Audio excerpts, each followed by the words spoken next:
اب ہم آپ کو ادریس علیہ السلام کے بارے میں بتاتے ہیں۔ ایک حدیث میں ہے کہ آدم اور شیس علیہ السلام کے بعد ادریس علیہ السلام پہلے نبی ہیں۔ ایک دوسری حدیث میں ہے کہ ادریس علیہ السلام پہلے نبی ہیں جنہوں نے قلم کے ذریعے لکھا اور لوگوں کو کتابت سکھائی۔ حافظ ابن کثیر نے ان کا حلیہ کچھ یوں بیان کیا ہے: پورا قد و قامت، خوبصورت، خوب رو، گھنی داڑھی، عمدہ اوصاف کے مالک، چوڑے کندھے، مضبوط ہڈیاں، دبلے پتلے، سرمگی چمکدار آنکھیں، گفتگو باوقار، خاموشی پسند، سنجیدہ اور متین، چلتے ہوئے نظر نیچی، انتہائی فکر و خوض کے عادی، غصے کے وقت سخت غضبناک، باتیں کرنے میں شہادت کی انگلی سے بار بار اشارہ کرنے کے عادی۔ ادریس علیہ السلام شیس علیہ السلام کی شریعت پر عمل پیرا رہے، چونکہ ادریس علیہ السلام رسول بھی تھے، اس لیے اللہ کی طرف سے مستقل ان پر شریعت نازل ہوئی جس کی تشریح و تفسیر کر کے لوگوں کو احکام الہی سے آگاہ فرماتے۔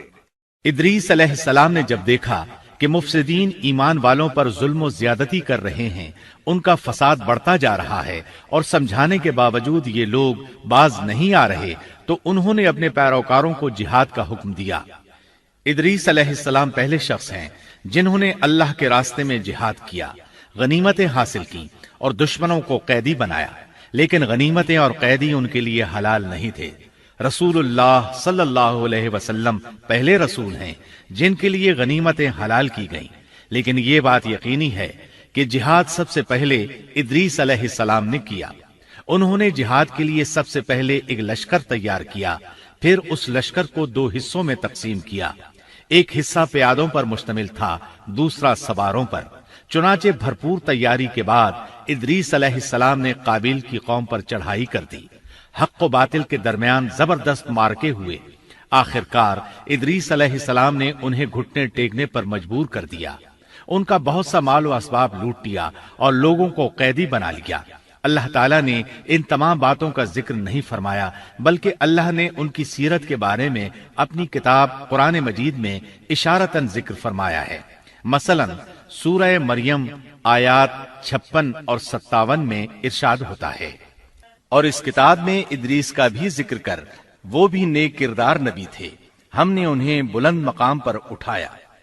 ان کے بلند مرتبے کے بارے میں بخاری اور مسلم میں حدیث موجود ہے کہ نبی کریم صلی اللہ علیہ وسلم نے فرمایا: میں نے معراج کی رات 4تھے آسمان پر ادریس علیہ السلام سے ملاقات کی، وہ 4تھے آسمان پر بلند مقام پر فائز تھے۔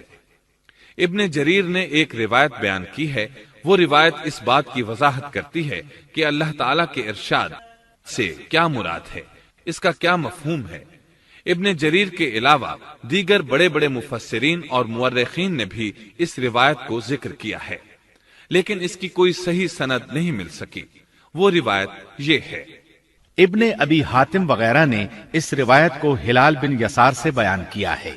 وہ کہتے ہیں میری موجودگی میں ابن عباس رضی اللہ عنہما نے کعب رحمت اللہ علیہ سے پوچھا، کعب، ادریس علیہ السلام کے متعلق اللہ تعالیٰ کے اس قول ہم نے انہیں بلند مقام پر اٹھا لیا کا کیا مطلب ہے؟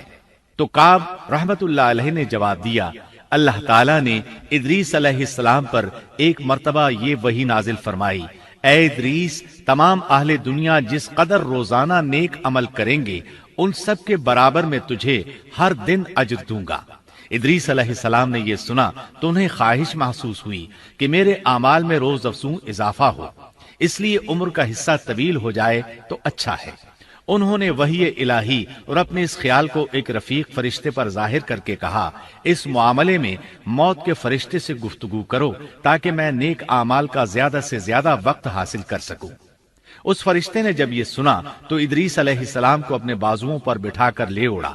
جب یہ 4تھے آسمان سے گزر رہے تھے تو موت کا فرشتہ زمین پر آنے کے لیے اتر رہا تھا، وہیں دونوں کی ملاقات ہو گئی۔ دوست فرشتے نے موت کے فرشتے سے ادریس علیہ السلام کے بارے میں گفتگو کی۔ موت کے فرشتے نے دریافت کیا، ادریس علیہ السلام کہاں ہیں؟ اس نے کہا، میری پشت پر۔